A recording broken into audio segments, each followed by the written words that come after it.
And we continue with our conversation on Beyond Innocence and Redemption, Confronting the Holocaust and Israeli Power, Creating a Moral Future for the Jewish People. And we are now on chapter 5, which is the second to the last chapter, and quite a short chapter, but very, very important and quite controversial. And the title of the chapter is Holocaust, Israel, and Christian Renewal. And Professor Ellis, thank you again um, for generously giving your time for this conversation. Well, thank you, Professor Coy, for engaging me in this conversation. Okay. So let me begin with this introduction about the Christian renewal after Holocaust in Israel. And you began with this statements that the neglect of Palestinian voices in Jewish life is intimately tied to the refusal of American Christians to hear those voices and, if heard, to speak the truth to their Jewish ecumenical partners. Christians have willingly and sometimes unwillingly accepted Holocaust theology as a new gospel. The importance of Holocaust theology to Christian theology has often made Christians silent partners to Israeli policy and form a barrier to an honest critique of the Middle East situation.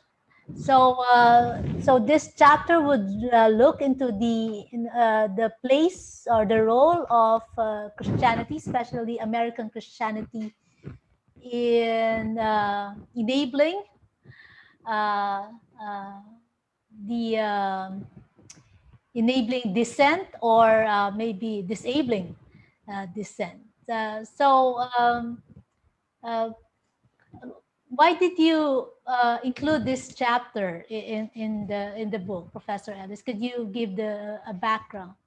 Yes, in the previous chapters, I introduced Palestinians into Jewish theology and Holocaust theology specifically as a way of interrupting Holocaust theology and asking the next question. And here I'm introducing the role of American, but also European Christians in the discussion of Israel-Palestine as another way of interrupting not only Jewish Holocaust theology, but as we will see, the development of Christian Holocaust theology. This, like my visits to Palestinians before and during the uprising, this is something I found within the context of my lecturing Christian audiences who were also quite disturbed with the introduction of Palestinian voices. So this was another part of me traveling Jewish with a Jewish theology of liberation and beginning to see in presenting that the obstacles both among Jews, but also among Christians. And the difficulty, as we shall see, for Christians is that they, in order to make Christianity credible after the Holocaust and in light of Holocaust theology, respecting Jews, they switched from demonizing Jews to romanticizing Jews. And this was a part of Christian innocence, or the attempt to recover Christian innocence. And Palestinians were disturbing Jewish innocence and Christian innocence.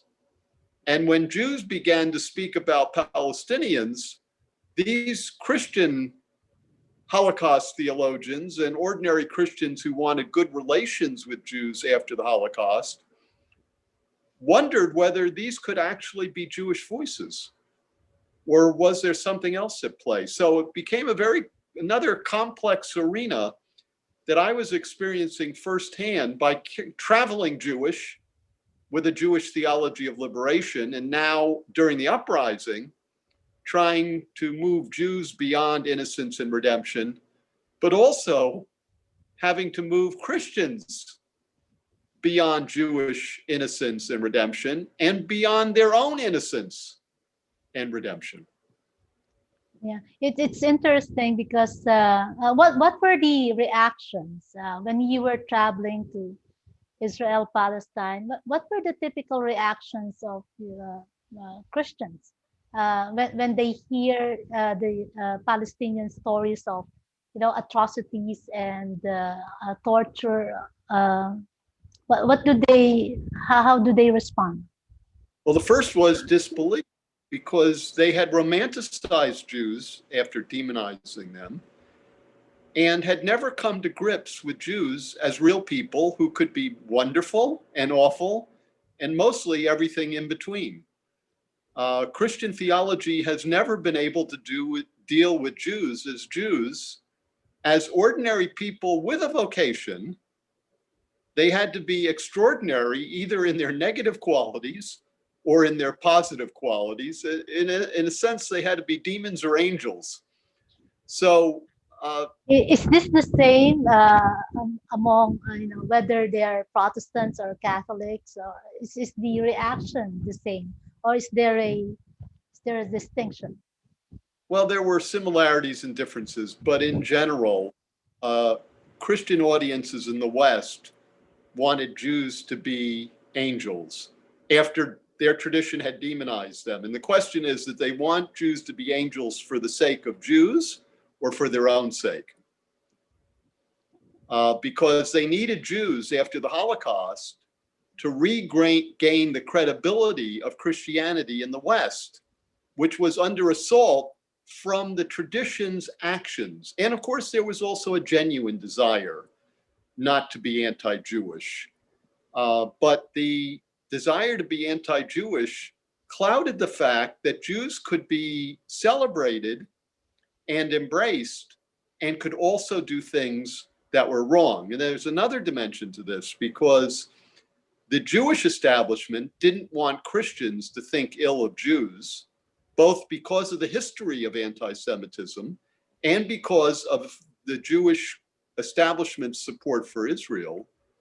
And Christian leaders were very wary of ordinary Christians reverting to anti-Jewishness. So often I was met by opposition of Jewish and Christian leaders together. This was the kind of solidarity that Constantinian Jews and Constantinian Christians developed to protect Jews, ostensibly, but actually they were also trying to protect Christians from the fault lines in Christian history that remained. Okay, just for clarification, could you what do you mean by Constantinian Christianity and Constantinian Judaism? I know Well, that that's your you have coined that word, and it's very controversial. But what do you mean by it? well, Constantinian Christianity, going back, way back, was when Christianity became a state religion, 4th century, 5th century, and beyond, and then went global through imperialism, which is why people in the Philippines raise their hand when you ask them if they're Christians.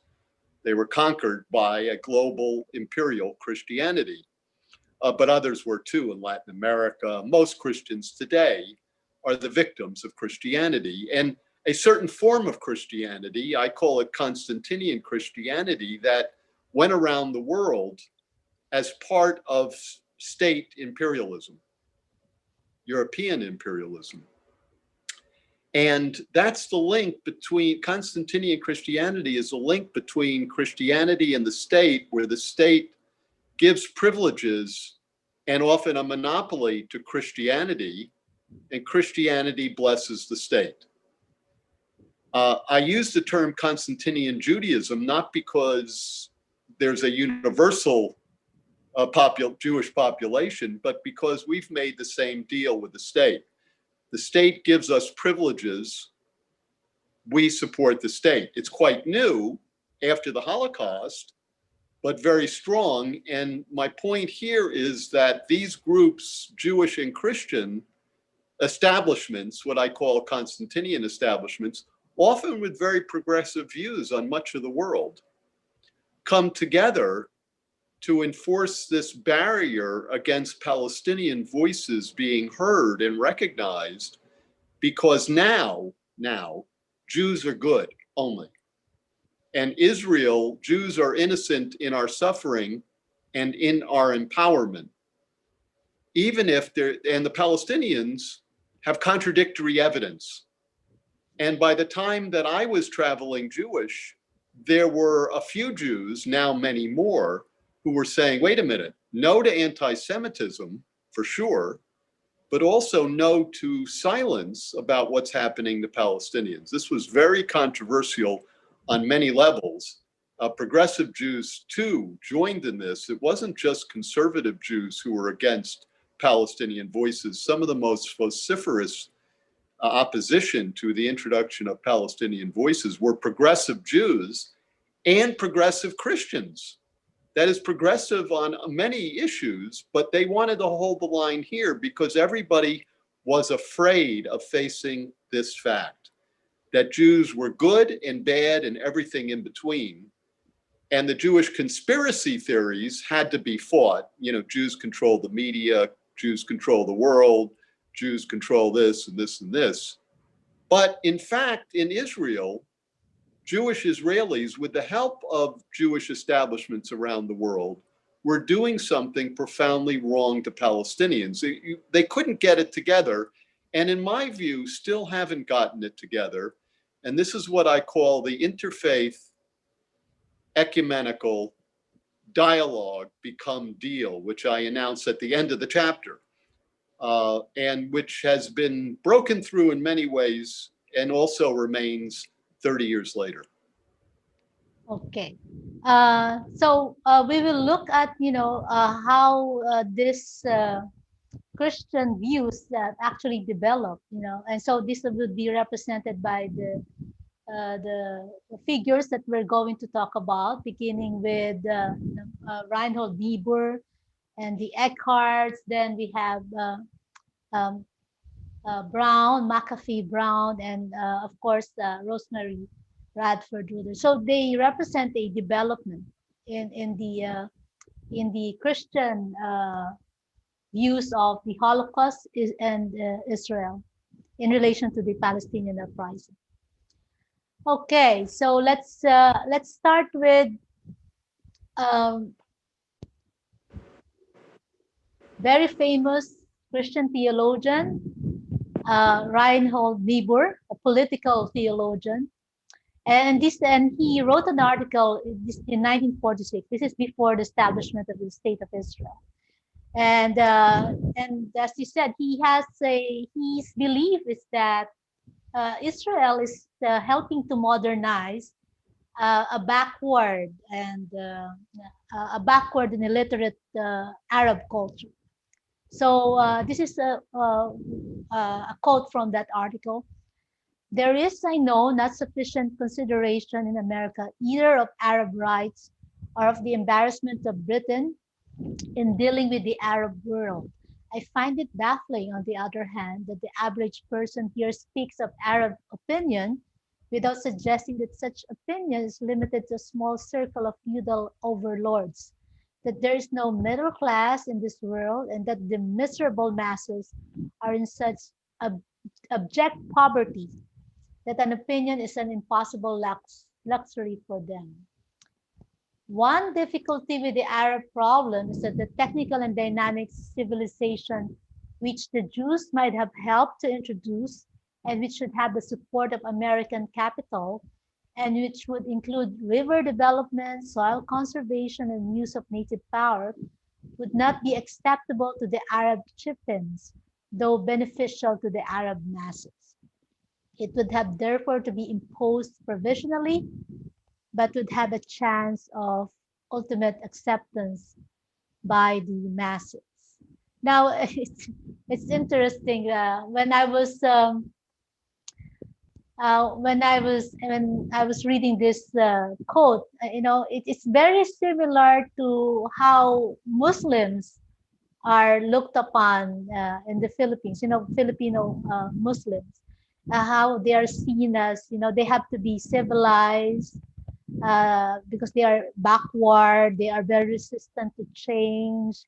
They don't educate their women and their children. So and they're very much dependent on their leaders, especially their religious leaders. So Yeah, well, this is also very much in Niebuhr's mind. well, Reinhold Niebuhr is so interesting in many ways because this was a time where some theologians like Niebuhr were actually listened to by political leaders. Now we have this whole political theology and all the emphasis on politics and theology, and no theologian has ever read any of these or could get through these articles or books. But Niebuhr actually spoke to political power, and he has an evolution beginning with the need to convert Jews, and then begins to change, and especially in relation to what's happening to the Jews in Europe, and then the Holocaust, and after, he becomes a proponent of Israel. Very important shift in progressive Christian thought, and he's at the center of Christian thought at that time, and has a very negative view and a very Western view and a very Orientalist view of Palestine and Arabs. And if you read Martin Buber and Hannah Arendt, you can hear these, as we've seen before, you can hear the sense that the Arabs need the Jews, and that with Jewish influence, because Jews are so technologically and scientifically, and Jews are so brilliant and civilized, that what appears to be oppression is actually Operation Uplift. Now, whether in fact Arabs in this definition can get the point ever is a question.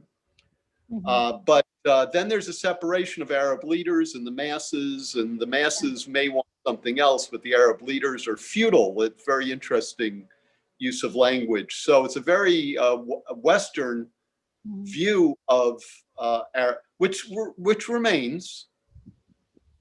But Niebuhr is very important if you trace his development.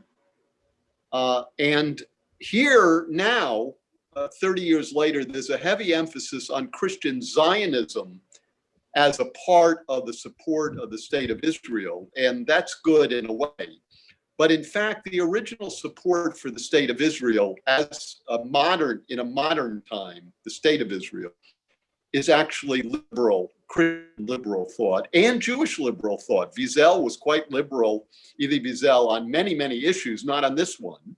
And many Jews that supported Israel and wanted to quiet Palestinian voices were very progressive on women's rights, on Black rights. And again, Niebuhr is quite progressive in many ways.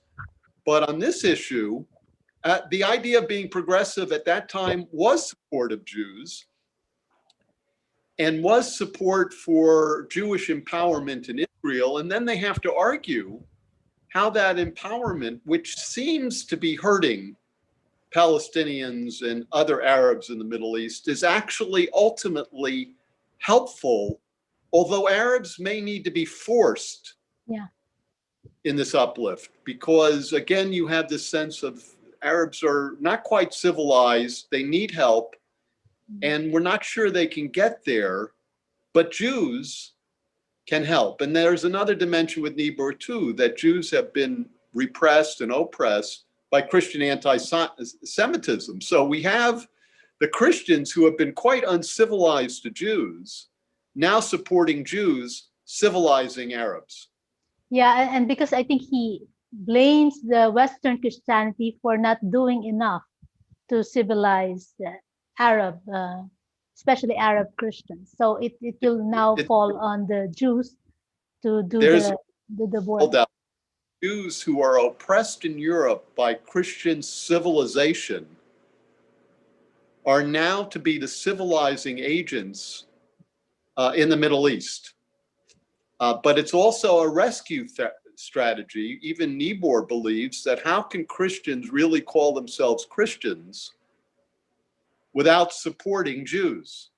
This is going to become more explicit later. Now, there's no recognition that there are Christians in the Middle East. And if there are Christians in the Middle East, they're probably more civilized than the Muslim Arabs. That's another question about Christianity and Islam.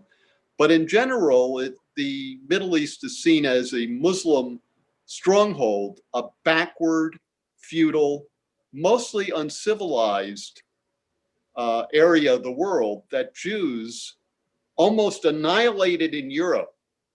I mean, right then, are now to become civilizing agents of another part of the world. It's a fantastic story, but the suffering of Palestinians is tremendous. Yes, that's true. Okay, so let's move on to another uh, Christian theologian, actually, a couple, Alice and Roy Eckhart. I think a very famous couple who founded the religious studies, Jewish studies programs, actually in what university? Lay University. Anyway, Lehigh University. Okay, so this is based on this very popular book that came out in the 1970s, and this was the title is Encounter with Israel: A Challenge to Conscience. And the Eckharts would call themselves pro-Israel, but they wouldn't claim to be Christian Zionists. And this is a quote from them.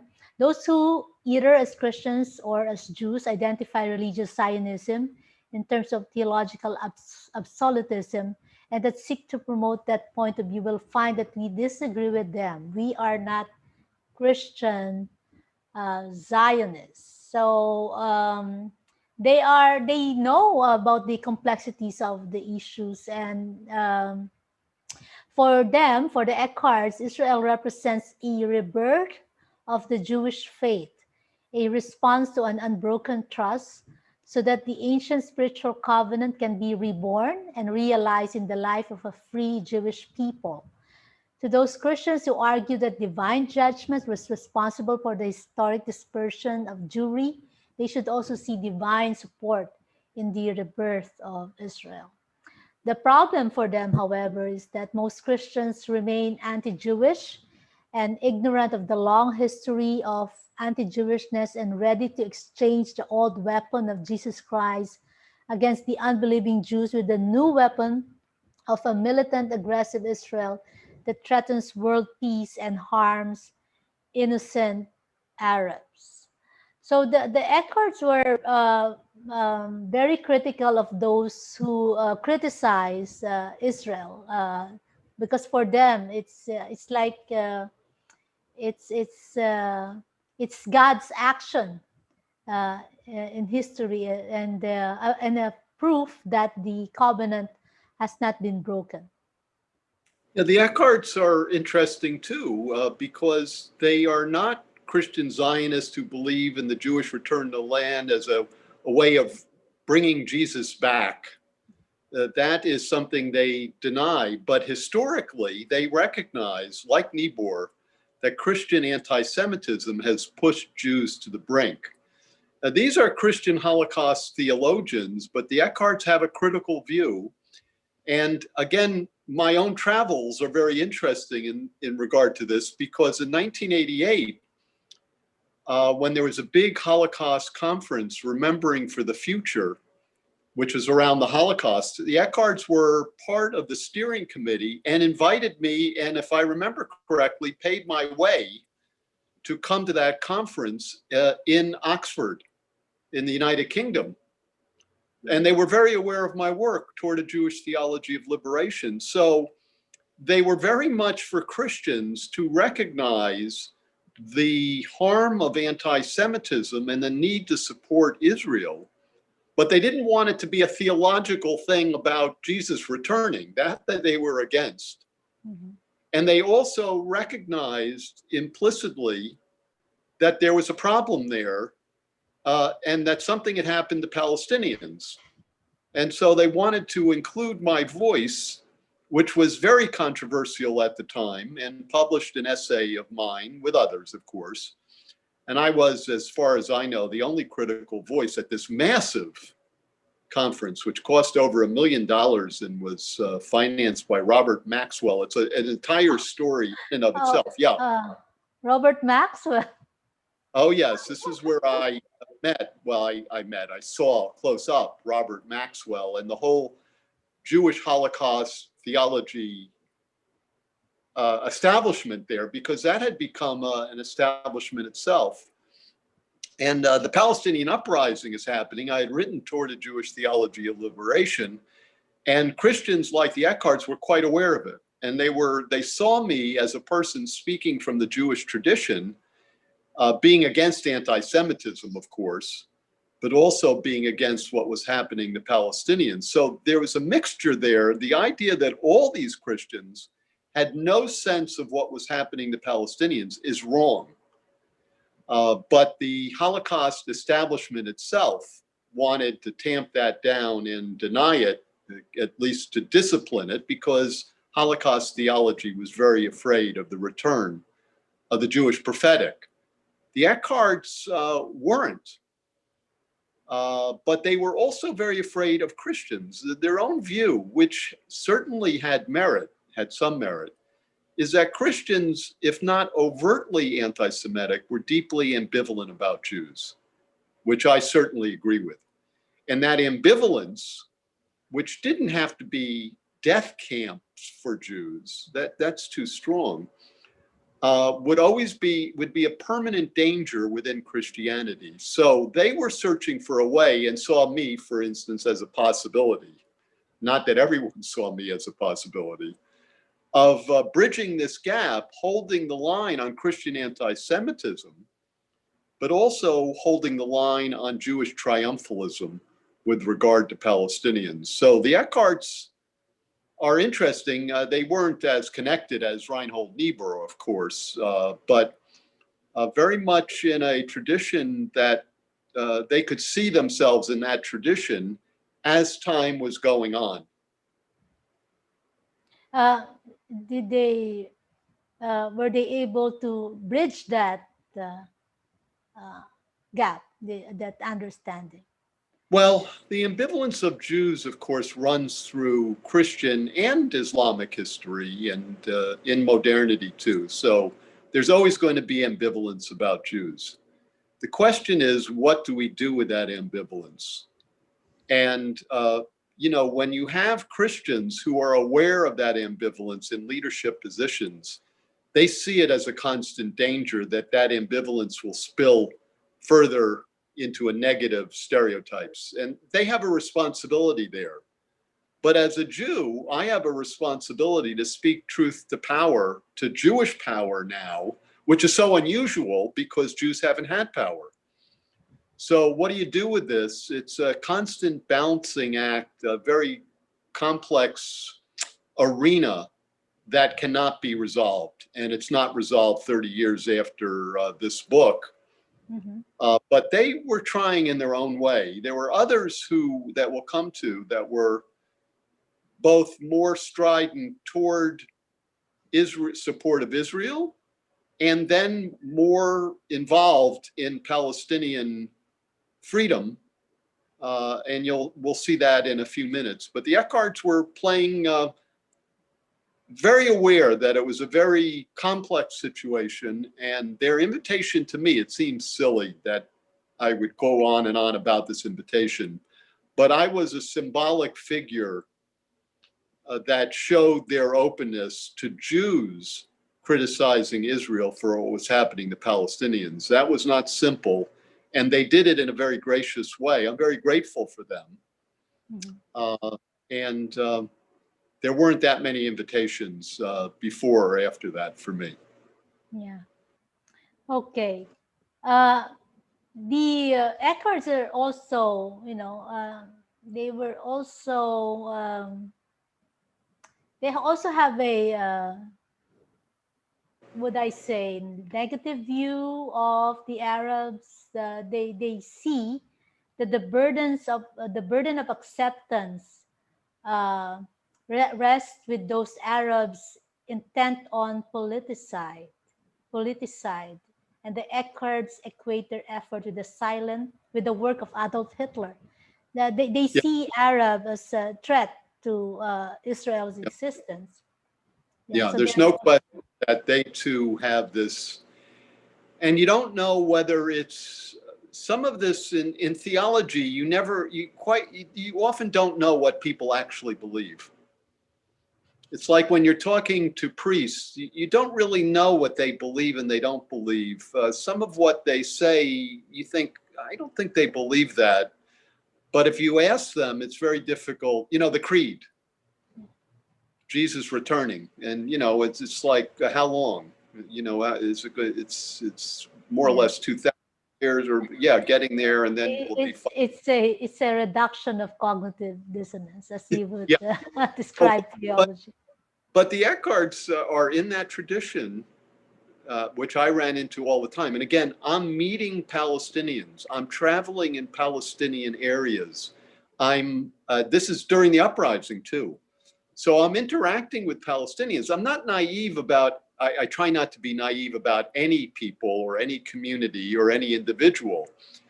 But these are people who at that time had never met Palestinians, I'm sure, and have this view of Arabs, which is very a Western view of Arabs and a very negative view. And sometimes they believe it completely and sometimes they don't. But it's part of the argument. They're trying to argue that Jews have a right to Israel and that people who oppose it are doing something wrong. It must be anti-Semitism because Christianity has been anti-Semitic and we don't want Christians to oppose it. But maybe they have a legitimate gripe, but it has to be filtered through Western history and very complex arena to navigate. But there's no question, wherever I went, there was a bias against Arabs. Yeah, Uh, and it seems like, when people look at Palestinians, they would usually look at it as part of the entire Arab nation in the Middle East. yeah, there's no, In your travel, uh, was the were the Palestinians, part of that whole Muslim Arab nation, or they yeah, are in a way different? Because now, it seems like some Arab nations would make a deal with Israel and forget about the Palestinian situation. yes. And I'm not an expert on the Middle East and every Arab nation, although I've been to Syria and Lebanon and Jordan and Egypt. And uh, so I've experienced some. But Palestinians are quite distinctive. Well, Egyptians are distinctive and Jordanians are, so there's distinctions to be made. But in the American mind, it's difficult. They don't make distinctions. And remember, this is the time before the Muslim immigration into the United States. There was very little contact with mosques and Muslims in the universities, even. So there was very little contact, which may have shown the Eckharts and others that you shouldn't just say, Arab intransience and all of that. But the Arab world is also very complex. Yeah. And there are overlords, like there are overlords in the US or in Europe, and there are uh, backward ideas like there are in the US. So it's not that the Arab world should now be romanticized, just like Jews shouldn't be romanticized, but we have difficulty making distinctions and saying, well, they're probably a lot like us in different ways, but let's actually analyze the situation in the particular countries or communities or religions like we do with others. And it's easier when you're making a theological argument to say the Jews, the Arabs, Christians, and just lump everybody together because theology has difficulty with difference, unless it's to distinguish one from the other. Then difference is highlighted in a way that's often very strange and sometimes, of course, ridiculous. Yeah, there's this tendency to be see things black and white. Okay, let's go to Paul Van Buren, another Christian Holocaust theologian. And is that right? Should I call him a Christian Holocaust theologian? Anyway, Yeah, he's a theologian. yeah, And this is actually he wrote a 4-volume series on the theology of the Jewish Christian reality. And in the first part of the book, he said this, and this is a quote from that book: "We do not have to decide whether the events of 1933 to 1945 in Europe, or those begun in 1948 in the land promised to their fathers, of course referring to Jews, are of greater or lesser importance than other reorienting events of their past. We need only to observe that they appear to be exercising a comparable reorienting effect upon the church, leading us to read the book which we carry with new eyes. When the people whose history the church has held to be revelatory are again figuring so centrally in events of our days, we have on the face of it at least an occasion to ask whether we do not see today something of the ways of God with his people and of the way in which his people walk. Consequently, we have grounds to consider afresh the way the church is to walk. The alternative, if we would be honest, is to stop speaking of God as the Lord of history and agree that he stopped being that centuries ago." Now, a very interesting statement from Van Duren. And again, reading what's happening as something in relation to the church. So he yeah. doesn't really know whether, this is important, whether the Holocaust or the creation of the Israel is of any significance to the people, or more or less. But he was concerned about what it means for the church. Yes, Van Buren's another interesting character whom I met briefly. He was obsessed with Jews, Yeah, I mean, but four not, volume series. yeah, You could he, call it an obsession. Christian Holocaust theology. He's a big one there, where Christian Holocaust theologians see the Holocaust as the turning point in Christian history, not only as a repudiation of anti-Semitism, but as an understanding that the church has no way, and Christians have no way of existence, except by being dependent on the Jewish covenant. So here we get into Paul and Christians being grafted on to the Jewish covenant. Actually, much of this, I believe, is true, that Christians are grafted on. But he's obsessed with Jews in relation to Christianity, but he didn't really like seeing me as a Jew that was living and alive. That is, he didn't want Jews, real Jews, to disturb his view of Jews. This is something I ran into quite a bit. I said, "Excuse me, I'm Jewish." "No, you're not.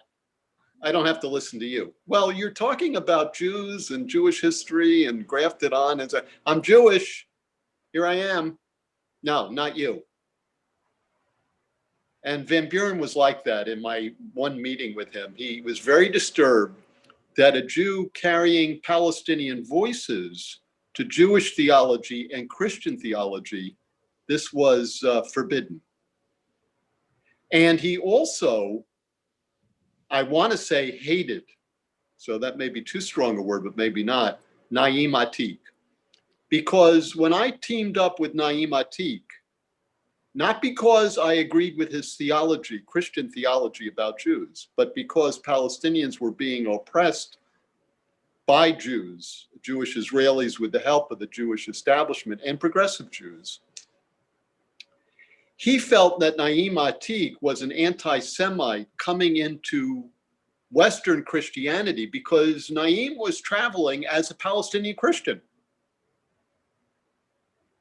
who had been deliberately, and his family, oppressed by Jews and still oppressed. Van Buren didn't want to hear that message because it disturbed Van Buren's attempt to reclaim the church vis-a-vis the Jews. And I ran into many of these Christian Holocaust theologians who didn't want to hear from Jews who were saying, wait a minute, I agree that I hate anti-Semitism, but you're now sponsoring a romanticized view of Jews for your sake, while our history is being debased by us, not by them, and actually now not by you. You've spent almost 2,000 years debasing us. That's like the vocation of Christianity for most of its history. I mean, if you have a definition of the Christian vocation, in terms of the length of it, debasing Jews is part and parcel of the vocation of Christians. So it's an amazing story because here's Van Buren, who is now saying that Jews are central to the church. Okay. And please, Jews who are dissenting from what Jews are doing to Palestinians, we don't want to hear your voice. It's confusing my theology. It's confusing. Please stay out. And the image I had, and some of these Christians who love Jews were so good in their intentions, but they would give me embraces. And my thought was, I can't breathe. They had romanticized Jews to such an extent that I couldn't be a Jew. I still you coined that real. first before Black Lives Matter. Yes, I did in that sense, and I don't want to compare it. But, when you're embraced by people who oppressed you forever as the epitome of this and that that's good, you think to yourself, I can't be that good. Please, I sometimes think things that you wouldn't want to know. And maybe I've done things that you wouldn't want to know, and maybe we're doing things that you don't want to know, because the image you have of us is your image. And Christianity has never had a time in its history, in my view, that it didn't have an image of Jews that was for themselves. Almost all of Christian life has had nothing to do, almost all of Christian life's involvement with Jews has had nothing to do with living Jews. And Van Buren was one of them. He romanticized Jews to an extent where Jews couldn't breathe. Yeah. And I think later Rosemary Ruether would talk about that in her discussion of philo-Semitism. Yeah, that's okay. Yes, Professor Ellis. Yes, and that's when we get to Rosemary Ruether, whom I have a tremendous respect. She navigated this dichotomy between anti-Semitism, which she thought was almost inherent in Christianity, especially in its history, from the beginning, not an aberration, and what was happening to Palestinians. Okay, so and then later you will also talk about, traveling with Rosemary Ruether. Okay, let's look at another theologian, and this time, but quite famous as a liberation theologian. I have read of Robert McAfee Brown. He, I think, mostly the translator for Gustavo Gutierrez's books. So So this would be a development in Christian theology in relation to the Palestinian uprising. And you have here two, Robert McAfee Brown and Rosemary. And later on, you would I think give a differentiation between the two. Robert McAfee Brown, although known for his prophetic writings, was reluctant to criticize Israel. And what I would like to ask later would be: was he initially reluctant, or did he remain reluctant? And he was reluctant to criticize Israel because of Jewish suffering and Christian complicity in that suffering, the understanding of which has cast a heavy shadow over my view of the world, my understanding of God, my estimate of human nature, and my theology of the church. So he really took it seriously. In a world devoid of affirmations of Jews and Judaism, Israel has been a solace of affirmation for Jews and therefore worthy of support. But the limitation of this approach is that it fails to take with equal seriousness the rights of Palestinians. So the difference with McAfee Brown is that he recognizes what was happening to the Palestinians. I think more compared to Niebuhr or the Eckharts. There is more exposure and appreciation of what was happening, but remains reluctant. Was he initially reluctant, or did he remain reluctant? Well, McAfee Brown also has an interesting story in relation to me, and of course in his own evolution, because in the first article I published on a Jewish theology of liberation in Theology in the Americas, he was one of the respondents. And that was a big name, because McAfee Brown was a very progressive and very popular Protestant theologian, and a very good man. I met him several times, a very nice man. And he wrote a biography of Elie Wiesel, which was a hagiography. It's almost difficult to read because Elie Wiesel is it helped to make Wiesel almost a Christian saint. That's the way Christians often looked at him, as a saint, a Jewish saint, but it was very in a Christian mode, the suffering Jew. And McAfee Brown, but he was also writing a biography or writing about Gustavo Gutierrez. So you had, again, this was the complexity. McAfee Brown helped to popularize liberation theology from Latin America among Protestants, a very big deal. And he went out of his way, and he was coming out of his comfort zone because he was a progressive North American theologian, and taking on Gustavo Gutierrez and Elie Wiesel, among others, was quite an accomplishment.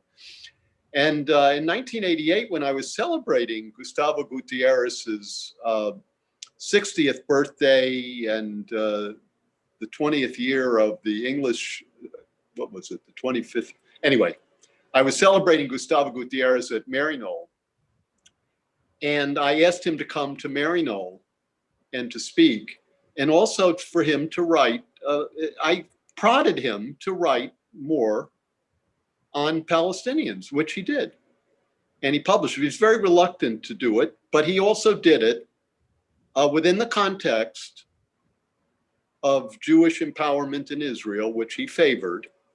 But he was becoming increasingly aware, as other Christian theologians were, of what was happening to Palestinians, and wasn't seeing it so much as Niebuhr did in terms of Arab intransience and feudal backwardness. Mm-hmm. There was some of that in McAfee Brown, but less and less over time. And you could see in him this struggle because Jewishness was so important to his Protestant renewed theology. And so was liberation theology. What was he to do with a Jewish theology of liberation? I wouldn't say that he wholeheartedly embraced it, but he certainly didn't negate it. He was cautious about it. So even those who supported my bringing of Palestinians into Jewish theology and into Christian theology and its critique of Holocaust theology, everyone was cautious.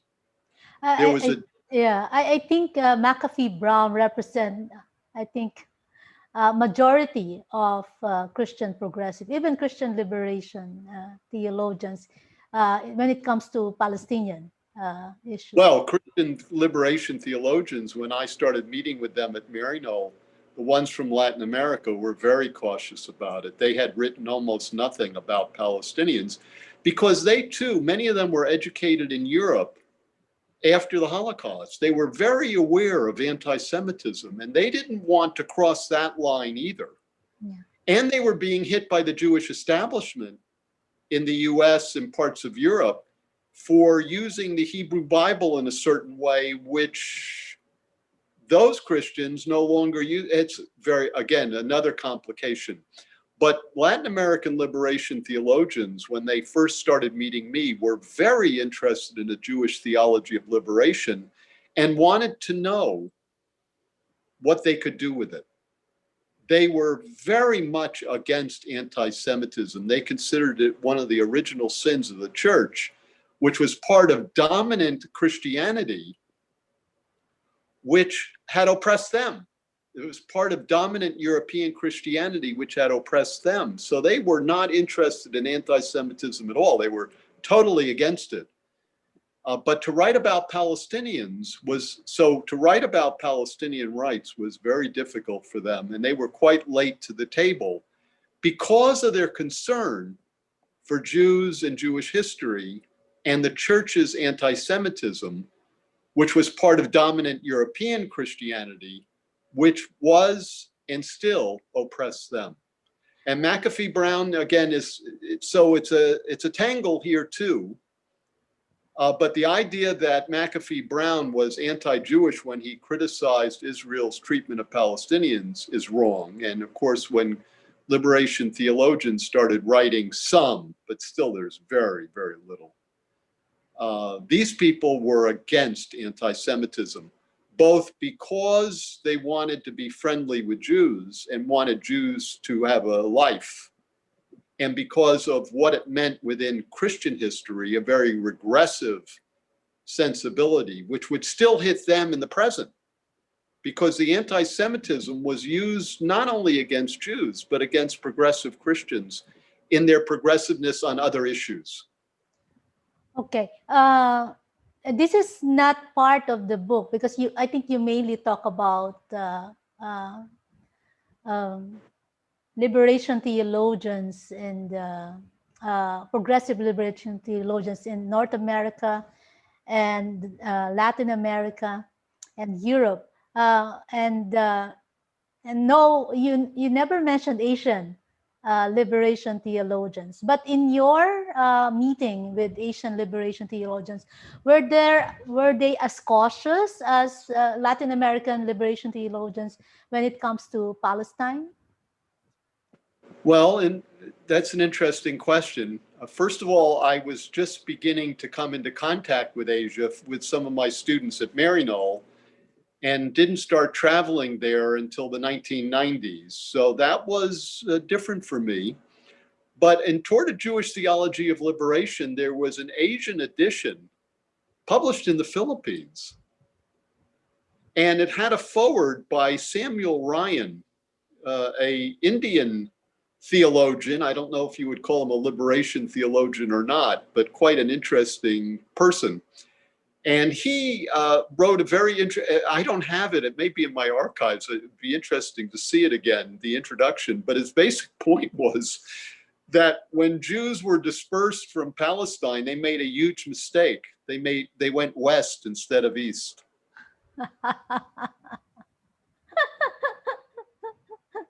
Yeah, So well, that could be, there's a point there. yeah, although when I would talk with Indian theologians, they would say, well, why didn't Jews just come wherever they go and just assimilate into the population? They could be Jewish, but just be like everyone else. So they didn't quite get the fact that Jews, at the base and the essence of Jewishness, was a distinction from the other nations. They couldn't quite get that. But it didn't seem to be on their minds too much in my discussions with them. But of course, Palestinians were becoming were beginning to be seen as part of the third world. And especially with the uprising, and somewhat before, there was a consciousness of Palestinian rights, so that was growing. But I wasn't interacting with Asian theologians as much.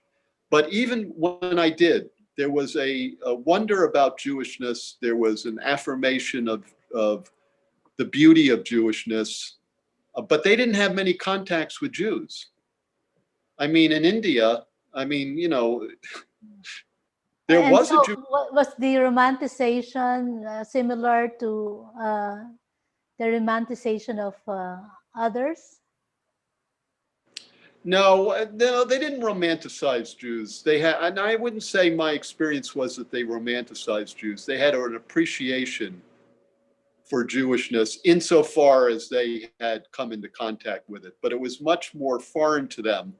In India, there were some thousands of Jews, and that had diminished after the Holocaust and the creation of the state of Israel. So most of them had never met Jews unless they met them in universities in the West where they were studying. But there wasn't a bias. I didn't experience a bias against Jews, but there was a wonder, why not just be Indian if you're Jewish? Why hold on to a special distinction? Why have the desire for a Jewish empowerment? That, in my discussions with them, they didn't quite get. But they were also very interested in being recognized by the church, these Asian Christians, because it was so European dominated that they, and I said once to Rubenstein, it was at this 1988 Holocaust conference about Latin American Christian theologians, liberation theologians. And Rubenstein said to me, you know, they don't talk much about Jews. And I said, well, they don't meet many Jews in Peru. And Rubenstein was very Jewish. Rubenstein was, so I said, you know, maybe when Gustavo Gutierrez is writing about liberation theology in Peru, he's not primarily thinking about Jews. Maybe he's thinking about Peruvians who are 99% or more non-Jewish. So here we have this sense of Jews not wanting to be emphasized in places, but fearing when they don't emphasize Jews, they must be thinking about us. Because Jews think, of course, that we're the center of the human drama. So you must be thinking about us positively or negatively, even if when you think about us, we can be in danger. The idea of the disappearance, that Gustavo Gutierrez really wasn't thinking about Jews when he wrote a Latin American liberation theology, kind of disturbed Rubenstein. But when he thought they were thinking about Jews, that also disturbed him. So very interesting. Yeah, that's another thing, is that when you talked about Jewish theology in the West and that outside the West, you know, outside the West, people aren't thinking primarily about Jews because they have very little contact with Jews. And now their only contact is with Israel, which is often a very negative contact. So then that's another thing where they don't have positive interaction with Jews, like meeting Jews on a regular basis, having Jewish friends, having Jewish authors, being in universities with Jews. They don't have that because there are only 12, 14 million Jews in the world. I mean, Jews think that there are Jews all over, you know, why aren't they interacting with Jews? But there's almost no Jews in India. That's a big place, and China too. Yeah, that is true. Okay. Okay, let's now talk about Rosemary Radford Ruether. And you actually spent quite spent a lot of time in discussing her work in your book. I think you and at the end, of course, you said that Rosemary Ruether offers to be She represents a new partner in dialogue and a bridge to the Palestinian people. So she's different from other Christian theologians, and I think one of the things that's made her different is because she talks honestly to Jews about what's going on. So, for example, in this book, Faith and Fratricide, The Theological Roots of Anti-Semitism, which she wrote in 1974, she published in 1974. She wrote about Christian anti-Semitism and talks about the disappearance and the suppression of Jewish history and experience from Christian consciousness, and describes it as tacitly genocidal. What it says, in effect, is that Jews have no further right to exist after Jesus. We repress the memory of their continued existence in our dealings with them, so that it appears that after Christ, Jews disappear, and only Christians remain as the heirs of Jewish history and people with a future. So let me stop there. And can you talk about more about Rosemary Radford, your meeting with her and your encounter? She was a very forceful woman. Oh, very much, and delightful and fearless. Of all the feminist theologians I have met, she stands heads and shoulders above everyone. She, in this, what you just read, in one of her first books, she says that anti-Semitism is not an aberration within Christian history. It's part of its foundation. This is a very controversial statement. Most Christians who want to see Christianity as good, which is understandable, and when they run into Christian anti-Semitism in history, think that it's an aberration. They want to go back before that to Christian innocence, and they go back to Jesus as innocent and all. But Rosemary said, you can't go back. It's part and parcel. It's foundational to Christian history. What are we going to do about it? Now, I first met Rosemary at Maryknoll because I started a summer program within my overall program, my MA program. And someone encouraged me when I asked, who should I invite for next summer? And somebody said, Rosemary Radford Ruether. And I thought, oh my God, she doesn't know. She's going to get a letter. This is when we were still writing letters and all. And she doesn't know who I am. And there's no way. Anyway, I wrote her. And she wrote me back a beautiful letter, as she had read A Year at the Catholic Worker. And she loved the book because I dealt with the Catholic worker honestly. And I thought, oh my God. And she said, yes, I'll be there. I think it was 1983. And so I'm very nervous. I'm very young. And I'm meeting Rosemary Ruether. And it turned out that somebody had to greet her at Maryknoll because it was delayed or something. And so I said, you call me right when she comes in. I'll go right up. I just lived, 5-10 minutes away. And I went up, and this is so Rosemary, and I knocked on the door, and I'm nervous. And Rosemary opens the door, and she's toweling off her head. She had just taken a shower. And she had a kind of, I don't know, not a dress, but almost like a nightgown on. And I'm looking at her. And then I actually was looking down when I knocked on the door because I was nervous. And I'm looking up, and I see her legs, and then I see a flimsy thing. And I thought, oh my God, Rosemary Ruether is naked. Well, she wasn't. She was just extremely informal. So she's toweling off her head because she had just washed her hair, and she invited me in. I said, Rosemary, I'll come back in 15 minutes. That was Rosemary Ruether. She was just extremely informal. I was perspiring. By the time I left, I said, Rosemary, I'm coming back in 15 minutes. And I left. I didn't give her a chance. So I came back in 15 minutes, and I was perspiring. Wonderful. So that was my first meeting with her. And my second meeting with her was it must have been in 1988 in Jerusalem. Now, again, she had written a definitive book and was loved by the Jewish establishment correctly for pointing out that Christianity was essentially anti-Semitic. What are we going to do about it? She was invited by Jewish organizations all over the world. But as I said, Rosemary was fearless, and she had begun to listen to people about Palestinians, including my Tour to Jewish Theology of Liberation. And she went to Palestine. And the next time I saw her, she was showing me an outline of the book, which we'll discuss, The Wrath of Jonah.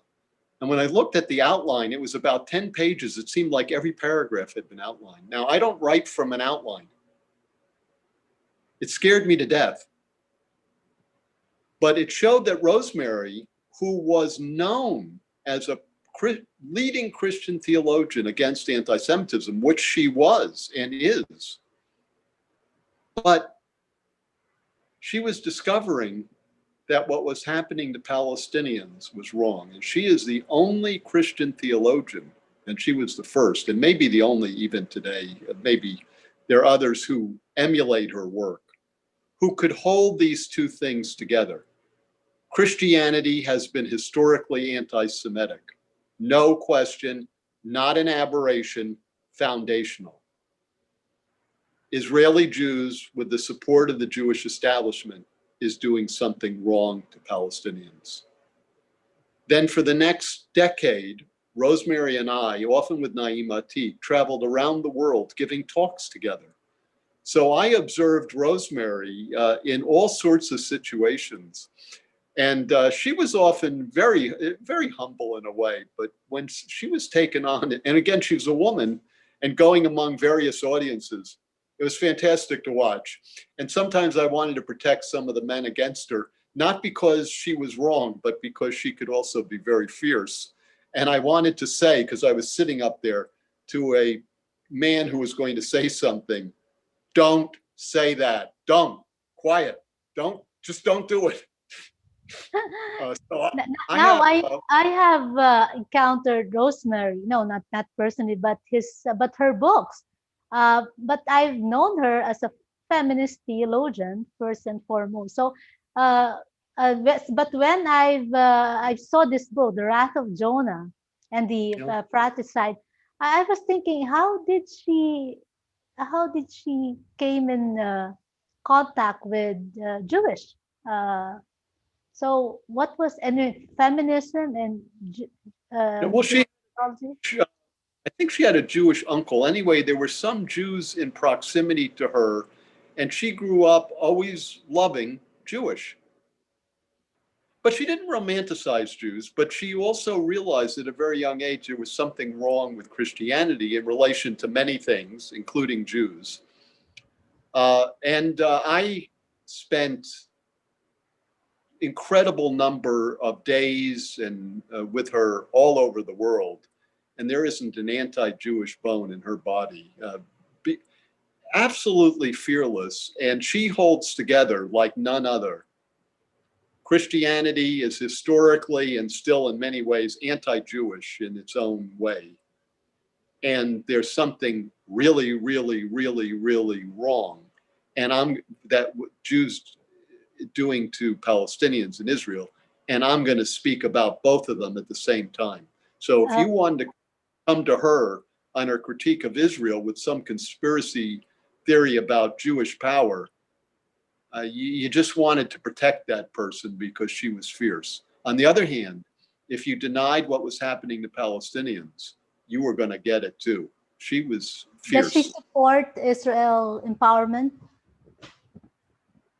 I think, well, I would say that she supports Israel as a state, but wants it to be transformed so that Palestinians could be equal with Jews in a transformed Israel and Palestine. But her, like with most of these, it's not about the solution you see. It's the critique of what's happening that's important. And my experience with Rosemary Ruether, and she handled the feminism really well too, because we traveled among many folks all over the world who weren't quite up to feminism in a way, about God, he. And often in societies where men were not only in power, but they were, the men, I was in many situations. I want to give you another story, which was very Rosemary. Naeem Atik and I and Rosemary were walking to a Muslim center outside of Jerusalem. And we were about 500 yards away, so we were very close. But there was a wall there, not the Israeli apartheid wall, but just a general wall. And if we went around the wall, it would take a lot longer. And Rosemary was in a dress, and she wore dresses and stuff. And I thought, well, I don't think that's good. How is she going to get over the fence? And this isn't going to be a good scenario. Let's walk around. I also didn't know if I could get over the fence, but I'm using Rosemary as an example. Rosemary was insistent. She wanted Naeem and I to take each one to take one of her legs and hoist her over. And we did. She didn't care. Yeah, it was a great story. The other story, yeah. So there's Naeem and I. I'm embarrassing story. Yeah, but very Rosemary story. In other words, the fact that she was wearing a dress and what would happen to the dress in all of this commotion, and we hoisting her up, and this didn't bother her at all. She insisted, and we did, and she jumped over. Then I had to think, how could I get over? I don't remember how I did, but maybe Naeem threw me over. The other example was, this was during the uprising too. I was on a tour with a group that she brought. And we went to the Dead Sea, and Rosemary insisted on going swimming. And I came back early because I wasn't interested in swimming. And I walked onto the bus, and Rosemary was in the back of the bus changing, and she was naked. And it didn't bother her. And I said, I'm not going on that bus with Rosemary Ruether naked. Didn't bother her at all. I did not go on the bus. But she just was, and I'm using these examples because, and I have so many different examples of Rosemary Ruether, the human side of her and the empathetic side of her. When people would talk to Rosemary, Palestinians, but all over the world with people with problems, you would see their pain entering her. That's a very rare combination, someone who is so fierce and very much, almost barrierless in terms of empathy with people. Yes, and her writing is very logical, very methodical. It doesn't have much flourish. But Rosemary is a person, and then one time we were talking to Palestinians in a French area. There was some French there, and she was talking in French. And Rosemary wasn't great in French. It was fun to watch her communicate. But she would go everywhere, Latin America. She went everywhere among ordinary folks and not only feminist collectives, justice collectives, ordinary stuff. She wasn't an academic in the way that others are. And she went to many conferences, of course, but she went among ordinary folks, fearless. I treasure the memories I had with her, and there was a real camaraderie. She loved Jewish, and she hated what was happening to Palestinians, and she held it together. A wonderful example. And on the feminism, and she said, I remember Naeem Atik speaking, and Naeem would say he wasn't with it yet. And somebody in the audience said, why are you using the word he? And Rosemary said, that God is a he. But it didn't bother her because she had her own view. And then at the same conference, I was giving a talk. This is how Rosemary empowered people. And I kept referring to religious leaders and their responsibility. And in the background, she was sitting up on the platform. And she said, Mark, you are a religious leader. I was referring to that, religious leaders. She said, Mark, you are a religious leader. One other story. This is 88, and I'm traveling all over the world. And we go to Harvard, and I'm at Harvard Divinity. And I'm one of the speakers with Rosemary and another woman. And Rosemary, of course, is famous. Who knows who I am? And we're all up there and the place is full. Harvey Cox was there, I remember, and others. And everybody's asking Rosemary questions because she's famous and, you know, she's the person to ask. And she said, let's listen to Marc. He has some very important things to say. I've never seen an academic, and this Rosemary was iconic, give over the platform to someone else. Seems easy, but I remember she said, let's listen to Marc. He has things very important to say. And everyone was saying, who's Marc? Yeah, yeah, she's an amazing woman. Yeah. Um, what about the Jewish feminists? How did they react to her? They didn't do anything. That's too strong. That's too strong. They didn't do anything. That's too strong. I'll say it one more time. They didn't do anything. That's too strong. Judith Butler wrote a book in 2012 that's basically Beyond Innocence and Redemption in many ways, without mentioning the book or me. 25 years after I published Toward a Jewish Theology of Liberation. Now we're in an instant age. So, you know, if you write something, somebody the next day is going to write something. So you ask yourself, where were they? And then Standing Again at Sinai, which was published, had one chapter on, and basically it was Israeli women and Palestinian women joining hands around Jerusalem. My own view, pathetic. And these are women who were celebrated for their progressiveness. And I had Judith Plaskow, I had an interaction with her at Harvard when I was there, where she demeaned me. So, and they rose too in the American Academy of Religion. I think she was president for a year and stuff. These are women who may have done good work on feminism, certainly, but had no courage. So I want to state it very directly, and people can say what they want. They did nothing, and I'm sure that's too strong. With Butler and those, even Naomi Klein, who's very, very important, and of course Butler's very important, they made their statement, and that was it. And the question is, did they make their statement because they wouldn't be listened to any longer on the left if they didn't? But it wasn't central. These are Jews. There is only one issue for Jews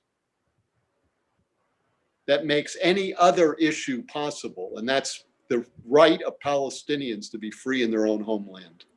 These are what I call constituency conversions.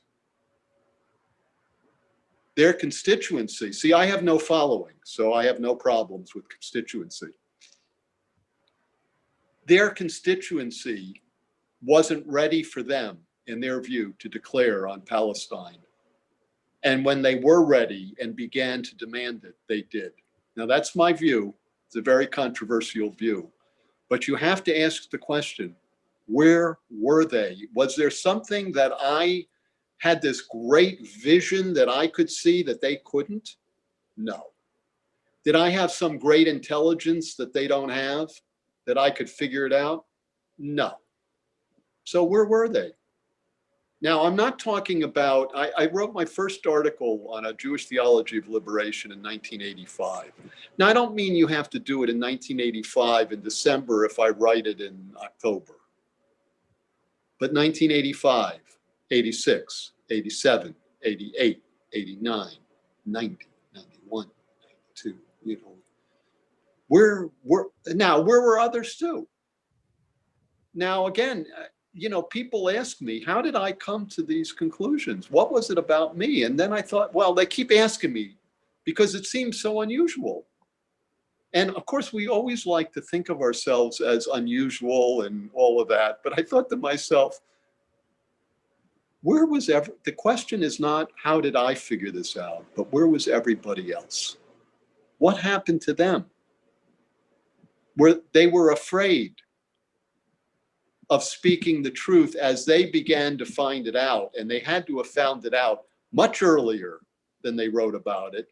And it meant much more than they've ever written about it or spoken about it. And yet they're acclaimed. Okay, fine. And they do great work in other areas. But you asked me about Israel, Palestine. They did nothing. And that's too strong. That's my view. Yes. And um, could it be that there was no space for Jewish women voices when it comes to Israel, Palestine? I mean, it was, Well, because I mean, they would say it's a male dominated issue. well, they So, had a problem.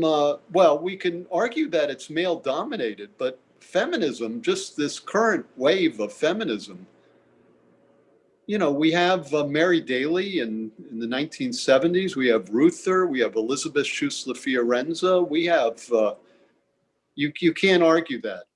Now, men may not pay attention, and there were women on the left, mostly secular women, uh, who spoke earlier. They were from Marxist traditions or elsewhere. But we're talking about religiosity, religion, and philosophy. You can't argue because they were publishing. They were publishing. And you might say that men didn't pay as much attention as they should have. Okay, that's an argument, but you can't argue that there isn't attention being paid to women in the 1980s and 90s and 2000 and 2010 and 2015.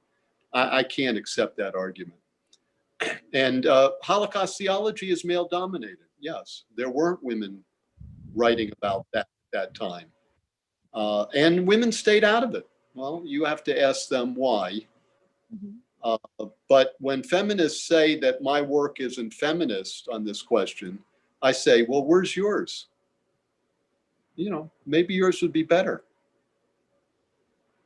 So let's read it. Let's see it. And then let's also ask why it took so long. Didn't you Yeah, see what I yeah. I was always also wondering about that, because when we have begun talking about this, and basically the only woman that we talk about was Hannah Arendt. You know, Well, there were less. This is back now. We're talking about the 1930s and 1940s, and there were less women. And you could argue, of course, you could say, well, Hannah Arendt wrote, but you could certainly argue that it was a male dominated, and no question. But in the 1980s and 90s and 2000, are we going to still? There weren't many Jews writing about Christians. This for many reasons. Okay, but we can we argue now? So I'm upset about it because you have to ask yourself on these issues, when you speak, why do you speak? When do you speak? It's like the Nixon, next question, when did he know? And, we need to know. Now, nobody's perfect, and I'm certainly not, so I'm not talking about that. But for Jews, there's only one issue that opens everything else. So where was and where is everyone? And they might say, well, I'm doing this. And who are you to say what I should be doing? Okay, well, you're interviewing me, I'm giving you my view. When you have a book that's written 25 years after Toward a Jewish Theology of Liberation, you have to ask yourself the question, what did I know that so-and-so didn't know? And why did I know it? And why is it happening then? The central question of Jewish life and Jewish history, where we're squandering everything. oh, okay. Uh, I'm yelling. As my kids say, Dad, you're yelling. Yeah. We need to be more generous. I need to be more generous. Others can weigh in if they want to. But I want to know, where was everyone? Not because I know everything or I'm above it all. That's ridiculous. Well, And but why did they fight people like me? Often, some of these feminists, but not only feminists, these progressive Jews fought me, fought against me. Why? They didn't want to hear Palestinian voices. They didn't want others to hear them. It threatened their empire of what they were doing, and we have all of this stuff. The whole Harvard divinity faculty was being brought to Israel by the Sholom Hartman Institute, the one who said to Elias Shakur, "Your presence offends me." What did I know that these Harvard professors didn't know? well, there's much at stake, perhaps. Well, isn't what we're supposed to do as thinkers and theologians addressing what's at stake?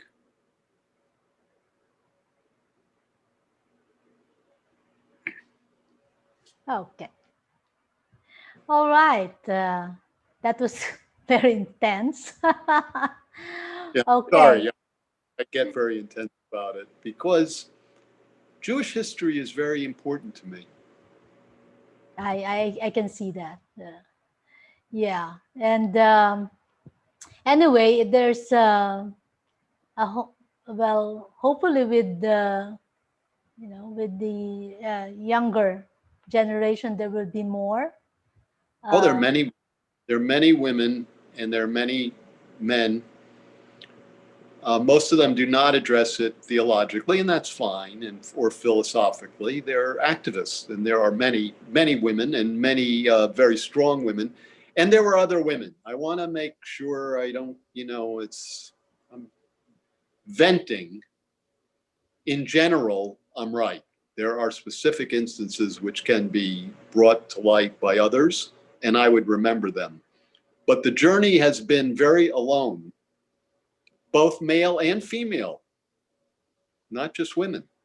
But when you ask yourself, why didn't women speak louder and clearer earlier? That's a question for feminists to address. All I can tell you was, I didn't hear much of it, and I didn't find much of it. And you ask yourself the question, why the leading feminists, now Rosemary Ruether, once she discovered it, that was it. She went for it. And there are other women on other issues, once they discovered something, they went for it. So credit where credit's due.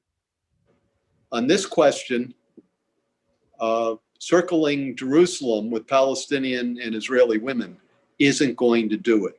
Now, mine didn't do it either. I understand that.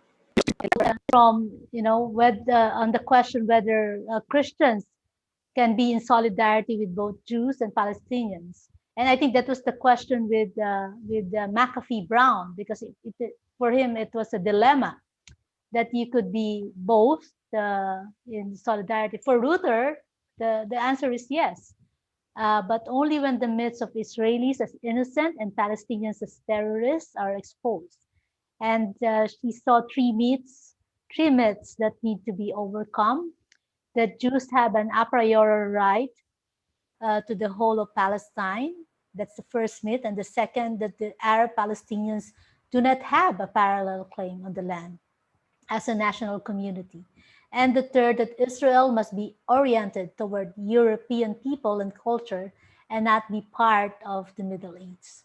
It is these three Zionist myths that have walled Israel into a segregated, hostile, and violent relationship to the rest of the communities of people that live around it. And then she goes on to say about philo-Semitism, which we will talk about in a while. She says, which is very interesting. I think she was really able to capture it. I mean, and that's really a mark of intellectual. She can capture it. And on philo-Semitism, she says, when faced with the possibility that an organized group of Jews have done some pretty bad things to another group of people, many sensitive anti-Semites are thrown into agonized emotional conflict. We fear that we might be slipping back into negative stereotypes of Jews and quickly censor the thought that maybe those Jews are bad people after all. This suggests to me that we Christians with a history of negative stereotypes of Jews have a hard time dealing with Jews as complex beings like ourselves. And you know, this reminds me of a story. Now I have to tell a story. And this was when I was in Israel. I was staying at the old city of Jerusalem, and we were in a group, and we just came. I think we just had an exposure, and we were discussing. And our guest speaker was as a Jewish woman educator, and she was talking about the situation in Israel and the children and how children are being educated and taken care of. And then there's this Anglican priest, a woman, who said, "Well, what about Palestinian children?" And which the Jesuit priest says, "Yeah, because we've been going around and we saw Palestinian communities, and we were, you know, that was also what made me. It was very disturbing for me."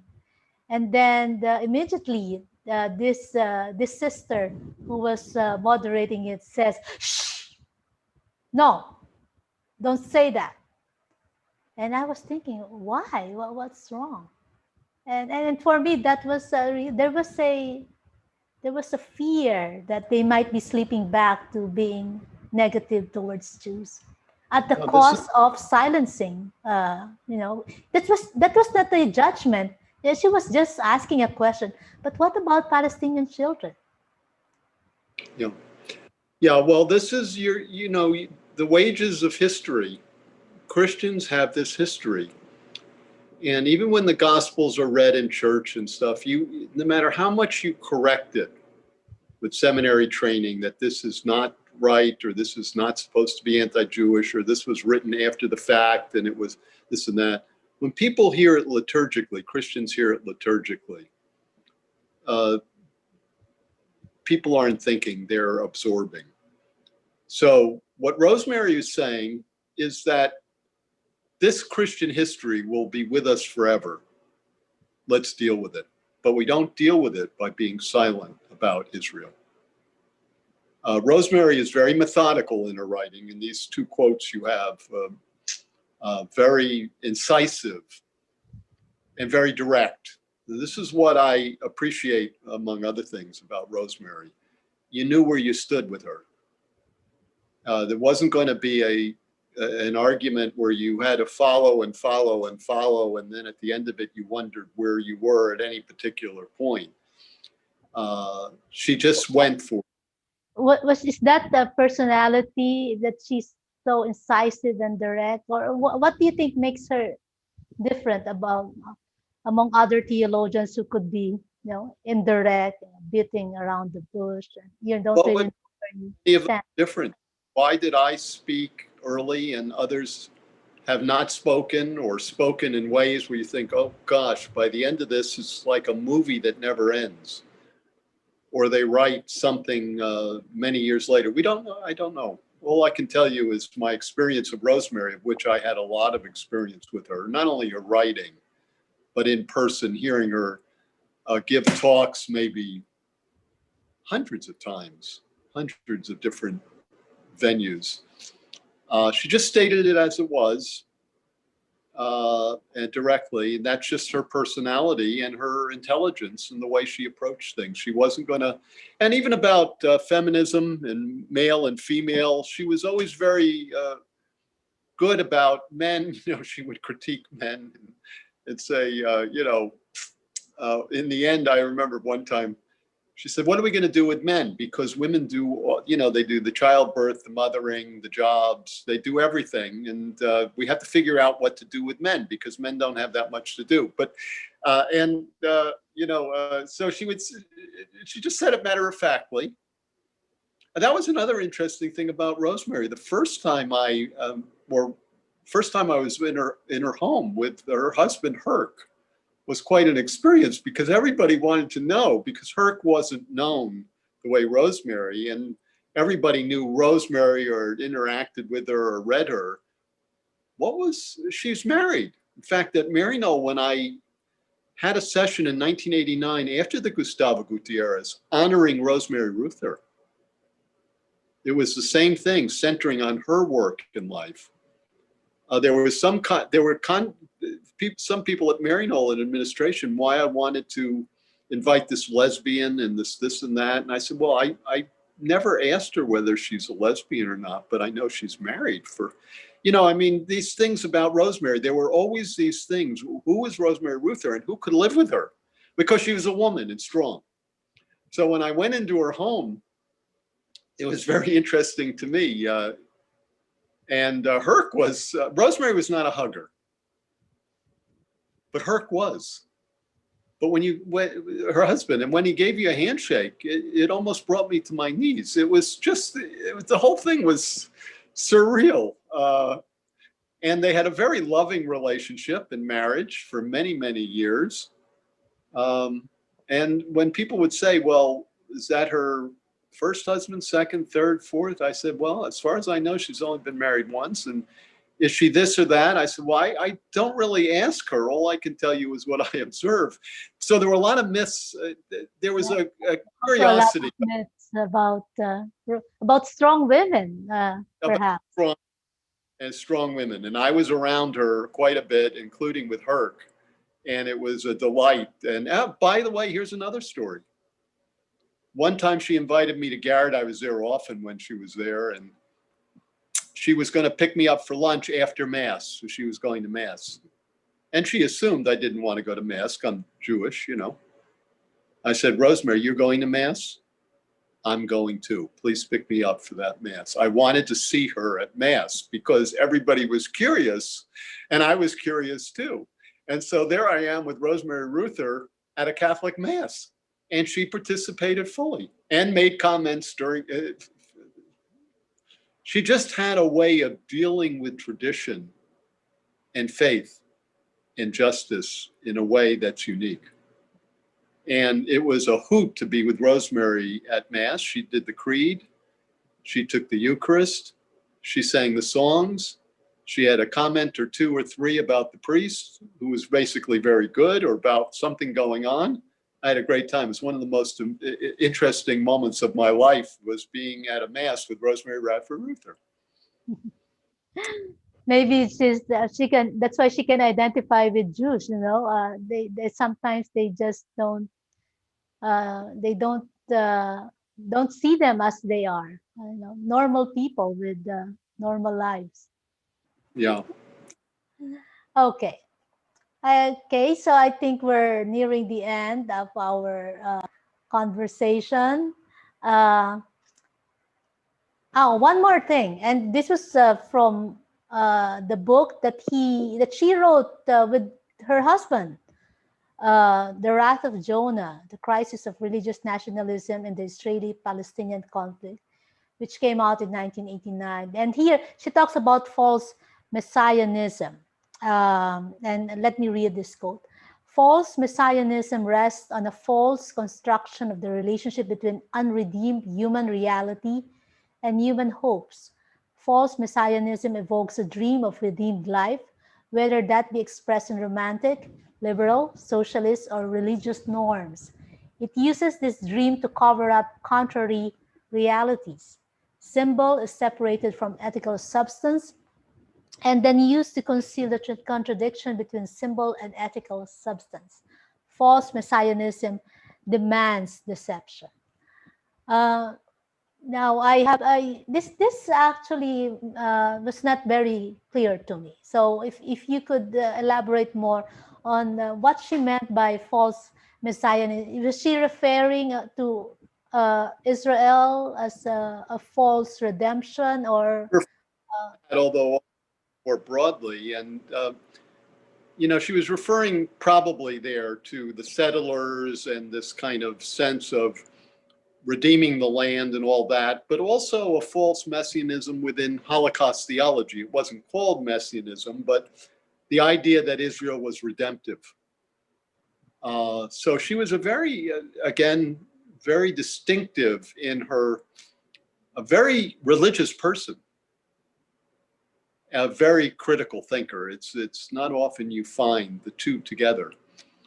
So she was very concerned about Christian false messianism toward the Jews and toward others, and also Jewish false messianism, which attempts to override reality. It's a difficulty of dealing, and religion has a difficult time with this. All religions have a difficult time of dealing with reality, and Christianity may be at the top of the list on that. And remember, Rosemary is Catholic. It's another thing. And these Catholic thinkers, including Elizabeth Schüssler-Fiorenza, were exiled from Catholic seminaries and Catholic universities. So they had their own experience of being on the outside, yet spoke so vigorously and unrelentingly about women and others. And Rosemary, Buddhism and Islam, everything. Rosemary was about everything. But she also was very critical of people like Daniel Berrigan. And I remember and Thomas Merton, right? Oh, Thomas Merton, her letters with Thomas Merton, that's a fantastic story. And yeah, I don't always agree with Rosemary. I love Merton, as you know. But in the 60s was accusing Merton of hiding in the monastery. I don't agree with her, but the letters are very strong. And his letters back to her are very strong. And it's quite a read, and very important theological read. But even then, Rosemary was very strong on being out in the world. And she was essentially a socialist from a religious perspective. And against false messianism, but she, in that quote that you read, is also against the false messianism of certain kinds of socialism, of certain kinds of, so she's very, the reduction of cognitive dissonance, which you brought up and which I've talked about, you don't want to do that. You want to deal with the dissonance and figure out a way to deal with it, including the dissonance toward Jews in Christian history, and the dissonance that Jews are actually doing something wrong to Palestinians. This is all dissonance to certain views, but she doesn't want it to be taken up into a conspiracy theory like there go the Jews again, which is how I define anti-Semitism. So Rosemary was able, without much effort in my view, she just always really cut to the core. I think she's very good at dealing with distance because she doesn't sugarcoat.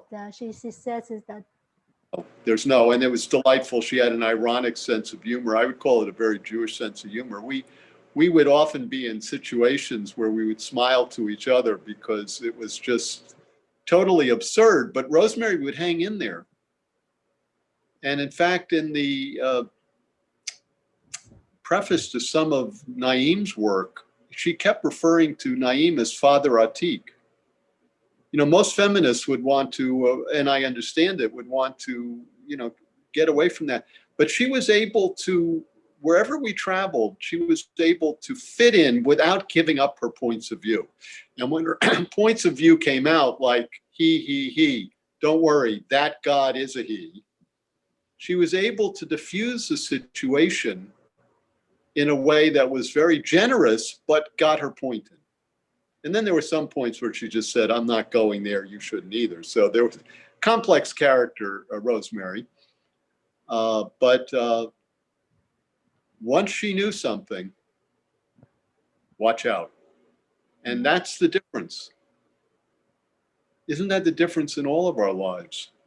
It's so difficult for us to speak and to write and to act on what we know. It takes us sometimes years in different ways, and sometimes we never do it. It's like my discussions about Jürgen Moltmann. When is he going to write? He and those German theologians began to become aware of the Palestinian issue. And he kept saying to others, I would ask, because I traveled in Germany, when is he going to write about that when he retires? I said, no, in heaven he'll write about it. Okay. But This is a question that uh, I don't know if it has been asked to you, but have you ever disagreed with Rosemary Ruether on topic related to Israel, Palestine, or Jewish theology? I can't remember. I'd have to think. With Rosemary in general, I can't remember ever thinking, well, that's way off, or I really disagree with that. I have to think, but first of all, I don't typically think that way. And when I hear people, I try to understand what's going on. But with Rosemary, I never discovered, never She never sought to. never made a statement that made you think, oh, okay, that's problematic, or maybe that's too About much. Jews? No. There isn't an anti-Jew. It's very difficult with Christians about Jews, and not because they're bad. There's an ambivalence about Jews in many Christian theologies. But I can't remember one time thinking, with Rosemary. In a lot of these panels and conferences I've been at, I've heard things about Jews. They're not meant to be anti-Semitic, but I'm thinking, no, that doesn't sit right with me. But with Rosemary, I can't remember ever, and I experienced her a lot. I can't remember ever thinking I'm uncomfortable with what she's saying about Jews or Jewish life or Jewish history. So, what years were you traveling, with Rosemary and Father Once Naïm? the Palestinian Uprising and beyond, and then the late 80s, the 90s. By the time of Oslo, 93, and afterwards, so I traveled, a lot with her, and I would say the late 80s and 90s, and then periodically it began to drop off because there were less events. But I traveled with her internationally and across the nation in very odd, some very, very high profile events and some very odd events. And some of the situations were fantastic and some of them were absurd. And so I traveled a lot with her. As a Jewish theologian, there's nobody who traveled, nobody like that with Rosemary Ruether, besides me. And of course, Naïm was there often and others joined in sometimes. And it was very, very controversial because Naïm was seen as anti-Jewish or anti-Semitic. And Rosemary was also seen that by many progressive Jews when she started speaking about Palestinians. So I was traveling with people who were controversial, and I was controversial, and we were like a band of warriors, and we got along wonderfully. And we learned from each other. And we listened to each other. It was a breakthrough we broke through the interfaith ecumenical deal. That was the breakthrough, was history, what was happening. And Rosemary, Naïm, and myself, I would say that was the breakthrough. There wasn't anyone else at that time in public, whether people were thinking that's another issue, but in public, we were the ones. And it later bore fruit in the BDS movement, in the churches, in a way. We were the early ones, controversial. And even when I went to a very progressive Jewish seminary to speak, the thing that the students objected to is that I traveled with Rosemary and Naïm. Very interesting. I said, what's the problem? Yeah, we were a controversial group. And as I told you I think it was last time, Naïm and I have a very interesting relationship, and Rosemary and I do, and Rosemary and Naïm does. And it's to me, it's a very important moment in Jewish Christian history. We broke through the demonization of Jews and the romanticization of Jews. Now, what happens with that over time is another question. Okay. All right. So we have come to the last part of the last slide in this conversation. So this is the conclusion of chapter 5, and where you talk about, so you try to place all of these Christian theologians, beginning with Niebuhr, then you have the Eckharts and Van Buren and McAfee Brown and Rosemary Ruether. And you said that at least for the Eckharts and Van Buren, that the framework of innocence and redemption, which they seems to represent, of course, with awareness of the complexities of the issues, and of course, very much for Jewish people, but at the same time also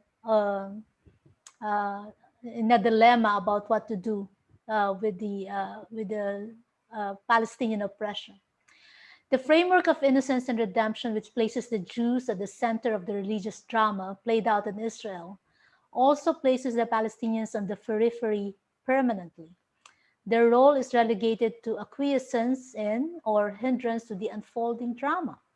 An active Palestinian voice, one that struggles with the issues, seeks clarity and definition, or stands in a genuine opposition with its own integrity, is missing from most Christian commentators. Palestinians exist only in relation to the Israelis and therefore become invisible. This is, in a sense, a reversal of the original Christian drama that takes place, in which Jesus is the center and the Jewish people exist in relation to their acceptance or rejection of him. So, could it be that progressive Christians see the Jews as the harbinger of the first, more innocent Christians, and that the end of Jewish innocence, in a sense, challenges the possibility of recovering the innocence for Christians?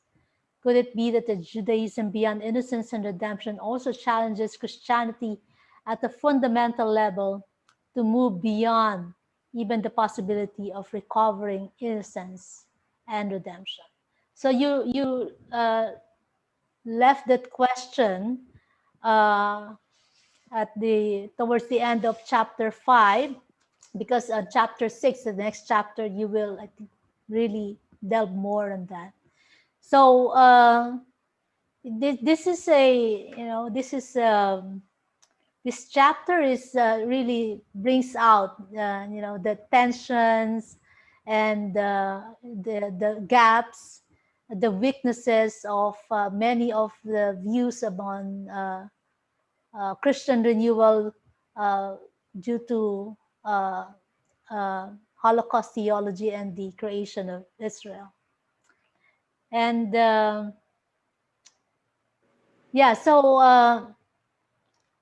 I guess my question would be, where are we now in terms of the Christian renewal? Well, many things have happened in the last 30 years and also not happened. So there are many more Christians who know about Palestinians, who have met them and traveled with Palestinians, and know about Palestinian Christians, and know about what Israel has done and is doing to Palestinians. And there were movements recently over the last decade or so within the churches and the Protestant denominations especially, to raise the voice of Palestinians, and boycott, divestment, and sanction measures have been fought over fiercely within these churches, often having Jewish allies on both sides, for and against. And they've passed, and some of it's very weak in my estimation. I've written a lot about it, where you have a multi-billion-dollar portfolio, and they're going to divest $100 million in stocks, but reinvested some. There's no sacrifice, there's no reckoning. But within the church's idea, there was almost a civil war around this question of Jewish innocence. So there's been a lot, and but in the end, the churches are not going to sacrifice, and Christianity is not going to sacrifice. Jews are still, for Christians, about what does it mean to be a Christian. And maybe that's inevitable. Palestinians have gained a lot of ground, but they're permanently occupied. So politically, it's done little or nothing. So the interfaith ecumenical dialogue deal has been broken in many ways, but Israel's power is greater than ever, and it's more secure than ever, and it's more throughout the Middle East than ever, and the Jewish establishment holds on to its support, even though there have been fractures within the Jewish community too. And Jews of conscience are in exile, and many Christians of conscience are in exile too. So the basic fact is that the occupation is more and more permanent than it was, but consciousness about Palestinians is higher, but the translation into the political has not happened, and won't happen. So there's another question now, or there are more questions now. Where do we move from here? Is there any place to move? It seems like we are at an impasse, and there's seems to be no possibility of movement anywhere. It certainly seems that way, and it has been for a long period of time. And it may be forever and maybe not forever. What we've gone through in this chapter is the basis of it, in my view, still foundational and still relevant. Mm-hmm. And if you wrote that chapter now, I would have to add the BDS movement and the churches and some figures there too. But so we'd have to expand it. But the plight of the Palestinians is worse now than when I wrote the book. Mm-hmm. And that's what counts. And that's where we are. Okay, so with that, on that note, I think we can end this conversation on chapter 5. Very interesting, and I really enjoy your stories about all of these encounters you had, with the Eckharts, with Van Buren, and with McAfee Brown, and of course, most especially the many stories of Rosemary Ruether, whom I admire as a feminist theologian. Totally. Yeah. So thank you again, Professor Ellis. And I think we're nearing the end of the book. One more chapter. Well, I thank you for bringing me through this, although it's been also traumatic. And it seems like the book never ends. But in a way, it may be as relevant or more relevant today than it was when I wrote it. But this was part of me traveling Jewish at a very important time in my life. So I'm grateful for you helping me recall it, even if at times it's painful. Okay. So thank you so much, Professor Ellis, for your generosity. Thank you.